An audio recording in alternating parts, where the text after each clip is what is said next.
Hello everyone and welcome to our YouTube channel Notes ASAP.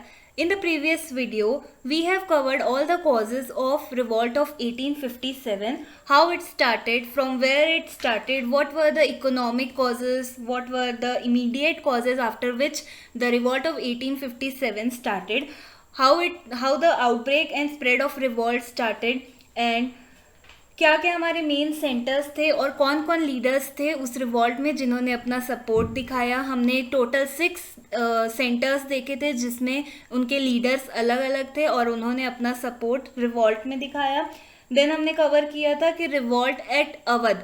तो जितने भी हमने अभी 3 पार्ट पढ़े हैं उसके सारे जितनी भी वीडियोस है वो डिस्क्रिप्शन बॉक्स में उसकी लिंक है। एक बार अगर आपने नहीं देखा है तो प्लीज़ वहाँ जाके एक बार ही चेक करिए और फिर ये वाला पार्ट कंटिन्यू करिए। अब ये पार्ट 4 हमारा लास्ट पोर्शन है इस टॉपिक के लिए, रिवॉल्ट ऑफ 1857, जिसमें हम देखेंगे कि रिवॉल्ट का सप्रेशन कैसे हुआ, रिवॉल्ट के इम्पैक्ट्स क्या हुए और उसके फेलियर्स के कारण रीजंस क्या थे। तो आज का हम स्टार्ट करते हैं। Suppression of revolt. तो बेसिकली सप्रेशन का मतलब होता है किसी भी चीज़ को दबाना, उसको और ज़्यादा फैलने से रोकने को सप्रेशन बोलते हैं। तो जब 1857 का रिवॉल्ट चल रहा था तब ब्रिटिशर्स ने भी बहुत कोशिश की कि हम वो उस रिवॉल्ट को रोक सकें। तो सबसे पहले उन्होंने क्या किया कि जो भी न्यू लॉज थे उसको पास करे, जितने भी फ्रेश रीइंफोर्समेंट थे, रीइंफोर्समेंट मीन्स जो भी उनको उस टाइम सही लगा कि ये पक्की चीज़ है जो हम कर सकते हैं जिससे रिवॉल्ट रुक जाए, और जितने भी सपोर्टर्स थे रिवॉल्ट के वो उन ब्रिटिशर्स की बात मान ले। तो उन्होंने बहुत सारे लॉज निकाले और जिसको उन्होंने इंग्लैंड तक पहुंचा दिया था कि हम ये न्यू जो भी पॉलिसीज़ हैं हम उसको डालने वाले इंडिया पे। फिर लेकिन दिल्ली को ब्रिटिशर्स ने फिर से रिकैप्चर कर लिया था सितंबर 1857 में। हमने देखा था कि 29 मार्च 1857 को मंगल पांडे ने अपना रिवॉल्ट चालू किया था बैरकपुर से। फिर धीरे धीरे करके फिर वो रिवॉल्ट कैसे अदर पार्ट्स ऑफ इंडिया में फैलता चला गया। सबसे पहले अकर हुआ था नॉर्दर्न पार्ट्स ऑफ इंडिया में, देन वो पूरे छोटे छोटे जैसे बिहार, लखनऊ, कानपुर और झांसी, दिल्ली, ये सब जगह पे फैल चुका था। तो वैसे ही जब 29 मार्च 1857 को मंगल पांडे ने बैरकपुर में जब रिवॉल्ट स्टार्ट किया था तो सबने अपना अपना रिवॉल्ट अलग अलग जगह पे लीडर्स ने स्टार्ट करवा दिया था, लेकिन ब्रिटिशर्स ने चालाकी से दिल्ली को वापस से रिकैप्चर कर लिया। तो उसकी डेट है सितंबर 1857 को। तो जो ब्रिटिश ऑफिसर थे एक जॉन निकलसन, उनको उन्होंने मार गिराया था। फिर बहादुर शाह, जो हमने देखा था बहादुर शाह जो दिल्ली के मुगल किंग थे, उनको अरेस्ट कर लिया था ब्रिटिशर्स ने और उनको लाइफ इम्प्रिजमेंट की सज़ा दे दी गई थी। तो बहादुर शाह को पहले दिल्ली में रखा गया था, लेकिन फिर उनकी वाइफ के साथ बेगम जीनत महल के साथ उनको रंगून में शिफ्ट कर दिया था। कब? तो अक्टूबर 1858 में, जहाँ पे फिर एक महीने बाद नवंबर 1858 में बहादुर शाह की रंगून जेल में डेथ हो जाती है। फिर लखनऊ को भी, मतलब जितने भी अलग अलग जगह पे पहले जितने भी सिपाही और उनके जो लीडर्स थे और सपोर्टर्स थे, जितनी जगह पे जो उन्होंने कैप्चर किया था ब्रिटिश से, वैसे ही ब्रिटिशर्स ने अपनी चालाकी और अपने जितने भी सोल्जर्स थे उनके पास उनसे और या फिर पॉलिसी को अप्लाई करके उन्होंने फिर से वो जगह को अपने अंडर में ले लिया। तो वैसे ही जैसे दिल्ली को उन्होंने अपने अंडर में लिया, वैसे ही लखनऊ को भी उन्होंने फिर से रिकैप्चर कर लिया। तो लखनऊ में कॉलिन कैम्बल करके उनका एक ब्रिटिश ऑफिसर था जिसने मार्च 1858 में with the help of Gorkha regiment, ऐसा नहीं है कि ब्रिटिशर्स ने अपने सिंगल इंडिविजुअल रह के उन्होंने बाकी जगह को रिकैप्चर किया, उन्होंने अलग अलग जो रेजिमेंट से अलग अलग जो ग्रुप ऑफ सोल्जर्स थे, जो ट्रूप था उनका छोटा सा, उससे फिर से उन्होंने वापस से कैप्चर कर लिया। तो जो कैम्बल थे जिन्होंने लखनऊ को रिकैप्चर किया था वो भी सक्सीड हो गए थे कानपुर को रिकैप्चर करने में दिसंबर 1858 में। वहाँ पे कानपुर में बेगम हजरत और नाना साहेब वो दोनों लड़ रहे थे, रिवॉल्ट कर रहे थे। तो उनको भी, मतलब जैसे ही बेगम हजरत और नाना साहेब को समझ आ गया कि बात नहीं बनने वाली और वो रिवॉल्ट उनके हाथ से निकलता जा रहा है, तो वो लोग भी नेपाल जाके उन्होंने खुद को बचा लिया, एस्केप हो गए। तात्या टोप्पो ने भी तात्या टोपे ने रानी लक्ष्मीबाई की जो फोर्स थी, मतलब उनकी जो आर्मी थी रानी लक्ष्मीबाई की, उनके साथ तात्या टोपे ने अपने हाथ मिला लिए थे। झांसी को भी रिकैप्चर कर लिया था बाय सर ह्यूज रोस अप्रैल 1858 में। रानी लक्ष्मीबाई और तात्या टोपे ने ग्वालियर फोर्ट में जाके मार्च की, मतलब अपनी जितनी भी सेना थी उन्होंने लेकर ग्वालियर चले गए, और वहाँ जाके भी जून 1858 में वहाँ पे ग्वालियर फोर्ट भी कैप्चर कर लिया गया था। तो रानी लक्ष्मीबाई ने बहुत लड़ाइयाँ की, ब्रेवली लड़ाई की। हम सुनते हैं खूब लड़ी मर्दानी, वो तो झांसी वाली रानी थी, तो इसीलिए थी क्योंकि उसने बहुत ब्रेवली फाइट किया। किसके साथ? तो तात्या टोपे के साथ। तो उन दोनों को अरेस्ट कर लिया गया था, और रानी लक्ष्मीबाई ने ब्रेवली लड़ते लड़ते अपनी जान गंवा दी, और तात्या टोपे को अरेस्ट किया गया था और उसको हैंग कर लिया गया था। फिर खान बहादुर खान, बख्त खान, कुंवर सिंह, ये सब ने अब लड़ाई करते करते उन्होंने भी अपनी जान गंवा दी। तो हमने देखा था कि कुंवर सिंह बिहार से लड़ रहे थे, जो बख्त खान थे वो दिल्ली से लड़ रहे थे, और खान बहादुर खान हमारे लड़ रहे थे बरेली से। तो ये तीनों ने अलग अलग जगह पे रिवॉल्ट करते हुए अपनी जान गंवा दी।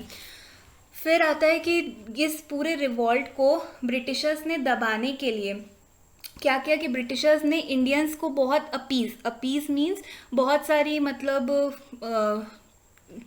अच्छी बातें करके उन्होंने इंडियंस को अपने अंडर में ले लिया, बहला फुसला कर बोल सकते हैं। जितने भी लैंडलॉर्ड्स थे जो ब्रिटिश के लिए लॉयल थे, मतलब उन्होंने पूरा ब्रिटिशर्स का साथ दिया, उनको ब्रिटिश ने रिवॉर्ड किया by giving their rights on their land. मतलब उन्होंने अपनी जो भी ब्रिटिशर्स ने लैंडलॉर्ड से लैंड लिया था उनको वापस कर दिया, जो उनके साथ लॉयल थे। जितने भी सिपाही थे उनको बोला गया था ब्रिटिशर्स के द्वारा कि प्लीज़ आप आओ और अपने जितने भी हथियार हैं हमारे सामने रख दो और अपनी जान बचा लो और अपना लैंड बचा लो।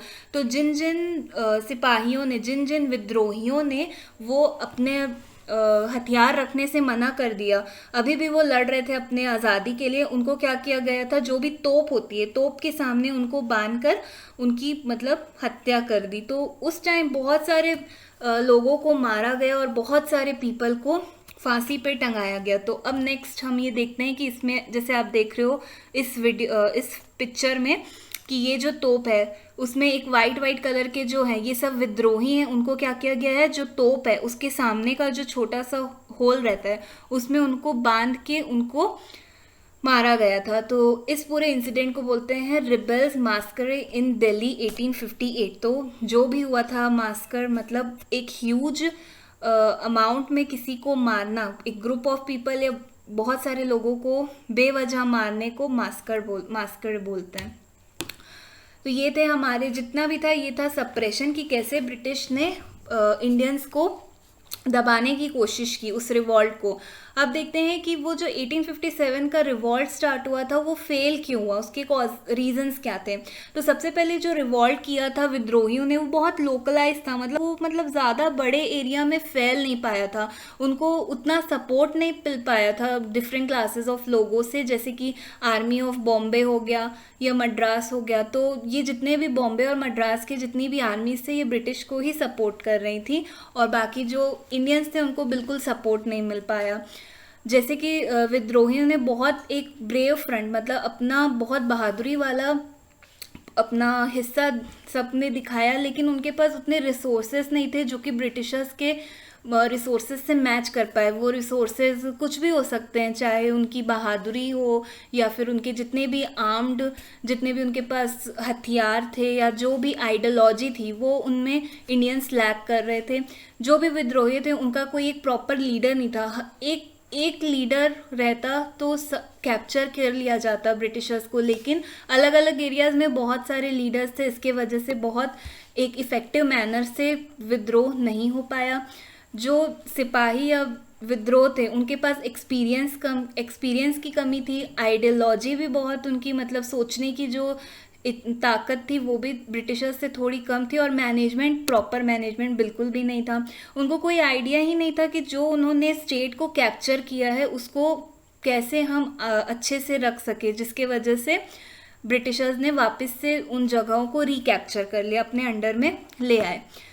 अब आते हैं हमारा इम्पैक्ट कि इस पूरे रिवॉल्ट से के बाद से क्या क्या चीज़ें बदली, ब्रिटिशर्स ने इंडियंस के लिए क्या क्या नए लॉज या पॉलिसी बनाई जिसके वजह से जो विद्रोह था वो रुक गया। सबसे पहले था कि the government of India act 1858। तो जितनी भी अभी आएंगे एक्ट्स और जितने भी ईयर्स आएंगे उसको ध्यान से अपने मन में बिठाइए। सब लॉ का अलग अलग मीनिंग है। जैसे गवर्नमेंट ऑफ इंडिया एक्ट 1858, इसमें क्या हुआ था, जो भी ईस्ट इंडिया कंपनी थी उन्होंने अपनी पावर्स जो थी ट्रांसफ़र कर दी थी ब्रिटिश को। उस टाइम जो गवर्नर जनरल ऑफ इंडिया का जो डेजिग्नेशन, मतलब एक पोजीशन हुआ करती थी जैसे आज के टाइम में प्राइम मिनिस्टर की, तो उस टाइम प्राइम मिनिस्टर ना बोल के गवर्नर जनरल ऑफ इंडिया बोला जाता था, जिसके वजह से जो डेजिग्नेशन था, जो पोस्ट थी वो अब गवर्नर जनरल ऑफ इंडिया से चेंज करके वाइस रॉय कर दी गई थी। जो भी रिस्पेक्ट, डिग्निटी और ऑनर था नेटिव प्रिंसेस का मतलब अलग अलग राजाओं का अलग अलग जगह पे जो भी इज्जत, मान, सम्मान था वो वापस उनको दे दिया गया था। उनका जो टाइटल था, जैसे कि एक राजा के बाद कौन राजा, उसका सक्सेसर कौन होगा, आने वाले टाइम में राजा कौन बनेगा, वो वाली पॉलिसी भी ब्रिटिशर्स ने वापस दे दी थी। छोटे छोटे जितने भी लोकल चीफ्स या उनकी टेरिटरीज थी, इवन एडॉप्टेड सन को भी वो टाइटल मिल चुका था कि वो भी थ्रोन का हकदार हो। तो ये एक बहुत बड़ा इम्पैक्ट था उस रिवॉल्ट का कि जितने भी रूलिंग चीफ थे उनको अपना टेरिटोरियल राइट्स, मतलब उनके लैंड के ऊपर उनकी प्रॉपर्टी, उनके टाइटल, सबका जो भी एक राइट था वो वापस मिल गया था राजाओं को। जो भी इंडियन चीफ्स थे अब उनको ब्रिटिश क्वीन को अपना सॉवरेन पैरामाउंट मानना पड़ा। ये था the government of India act 1858। अब आता है the Indian civil services act of 1861। अब इंडियन सिविल सर्विसेज एक्ट क्या था कि इसमें, ये वाले एक्ट में बहुत सारे लोगों को एनकरेज किया गया था कि आप आइए और एक पर्टिकुलर सिविल सर्विसेज में अपना, मतलब पोस्ट रहती थी एक civil services. Indian civil services का एक एग्ज़ाम होता है, जैसे आज के टाइम आईएएस का एग्ज़ाम होता है और आईएफएस, जितने भी गवर्नमेंट के एक पर्टिकुलर पोस्ट के लिए एग्ज़ाम्स होते हैं। उस टाइम भी ब्रिटिशर्स ने ये निकाला था कि इंडियन सिविल सर्विस एक्ट होगा जिसका एग्ज़ाम कंडक्ट कराया जाएगा, एनुअल एग्ज़ाम लंदन में। तो ये एक इम्पैक्ट था, सेकेंड इम्पैक्ट था। और थर्ड इम्पैक्ट था the Indian council act of 1861। इसमें हुआ था कि जितने भी इंडियंस रहेंगे, कुछ पर्टिकुलर राजा हो गया या एक ग्रुप ऑफ पीपल को कोई भी नया लॉ या लेजिस्लेशन बनाया जाएगा, कुछ भी नई पॉलिसी बनाई जाएगी, तो उसमें इंडियंस को भी पूरा हक दिया जाएगा कि आप आइए, बैठिए और बताइए। इससे ब्रिटिशर्स को काफ़ी मतलब पता चला कि लैंड और प्रॉपर्टी जो भी दी जाएगी जो भी लैंड और प्रॉपर्टी थी वो मुस्लिम्स ने बहुत सपोर्ट किया था ब्रिटिशर्स को। इसलिए जो ब्रिटिशर्स थे उन्होंने मुस्लिम कम्युनिटी को भी उन्होंने पूरा राइट दे दिया। ब्रिटिश को पता चला कि इंडिया में इम्पोर्टेंस ऑफ ट्रेडिशन और रिलीजन बहुत ज़्यादा इम्पॉर्टेंट है इंडियंस की लाइफ में, इसलिए उन्होंने पूरा ये डिसाइड किया कि हम इंडियंस के ट्रेडिशन को पूरा रिस्पेक्ट देंगे। बहुत सारी न्यू पॉलिसीज़ बनाई गई for the protection of landlords, मतलब जितने भी लैंडलॉर्ड्स थे उनका सपोर्ट हासिल करने के लिए बहुत सारी उनके फेवर में, लैंडलॉर्ड्स के फेवर में न्यू पॉलिसीज़ बनाई गई। तो इतने सारे चेंजेस आए रिवॉल्ट ऑफ 1857 के बाद। अब रिवॉल्ट ऑफ हर एक वॉर और हर एक लड़ाई कुछ एक हमें नई चीज़ सिखा के जाती है। तो वैसे ही रिवॉल्ट ऑफ 1857 हमको क्लियरली ये बता रहा है कि जो माइट, स्ट्रेंथ और डिटर्मिनेशन, मतलब इंडियंस के अंदर जितनी भी ताकत, विश्वास और जो उनका डिटर्मिनेशन है वो एकदम दिखा रिवॉल्ट ऑफ 1857 में। उन्होंने इंडियन नेशनलिज्म, जैसे कुछ भी एक पौधा बनाने के लिए एक छोटा सा सीड डालना पड़ता है, तो वैसे ही रिवॉल्ट ऑफ 1857 ने नेशनलिज्म मतलब देशभक्ति के लिए एक सीड उसने सो किया, जिससे कि एक चिंगारी लगी। मतलब वहीं से लोगों को पता चला कि उन्हें अपनी लड़ाई, अपने हक के लिए लड़ना चाहिए। ये एक सोर्स ऑफ इंस्पिरेशन था फ्यूचर जनरेशन के लिए। In true respect it was the first war of independence. मतलब बहुत सारे आगे चल के भी ऐसा नहीं है कि 1857 के बाद कोई लड़ाई नहीं हुई या ऐसा कुछ, बिल्कुल भी नहीं। इसके बाद भी बहुत सारे रिवॉल्ट लड़े गए, बहुत सारे मूवमेंट हुए 1900 से शुरुआत होके। लेकिन इन ट्रू सेंस हम ये बोल सकते हैं कि revolt of 1857 is the first war of independence, जहाँ पे लोगों को ये पता चला कि हमें भी इन सब को एक हक है अपने हिसाब से जीने का, कि किसी के अंडर में रह के हम कभी भी सक्सेसफुल नहीं हो सकते। तो ये था first war of independence, that is the revolt of 1857। Last slide में हम ये देख रहे हैं कि क्या इम्पॉर्टेंट डेट्स हैं। तो इस चैप्टर में कुल मिला के 6 इम्पॉर्टेंट डेज है। लाइक 1856 में क्या हुआ था, introduction of Enfield rifle for the Indian soldiers, जिसका वो एक कारण था जहाँ से रिवॉल्ट ऑफ 1857 स्टार्ट हुआ था। 29 मार्च 1857 ये तो सबसे इम्पॉर्टेंट डेट है, क्योंकि मंगल पांडे ने अपने ऑफिशियल, अपने जो बॉस थे उनके ऊपर बैरकपुर में अटैक किया था। 1862 जहाँ पे एम्परर बहादुर शाह जफर जेल में मरते हैं रंगून में। 1858 गवर्नमेंट ऑफ इंडिया एक्ट पास हुआ था। 1861 में इंडियन सिविल सर्विसेज एक्ट और इंडियन काउंसिल एक्ट इंट्रोड्यूस कराया गया था। तो ये इंपॉर्टेंट डेट्स है, इससे क्वेश्चंस पूछे जा सकते हैं, तो अच्छे से प्रिपेयर करिए। और आई होप आपको ये चैप्टर पूरा समझ आया होगा। जो भी आपको डाउट्स हो प्लीज़ कमेंट सेक्शन में बिल्कुल आप पूछ सकते हैं बेझिझक, उसमें कोई वो नहीं है, हम बिल्कुल रिप्लाई करेंगे आपके कमेंट का, डाउट्स का। और आई होप आपको समझ आया होगा। Please do like, share and subscribe our channel and also write your doubts in the comment section. Thank you.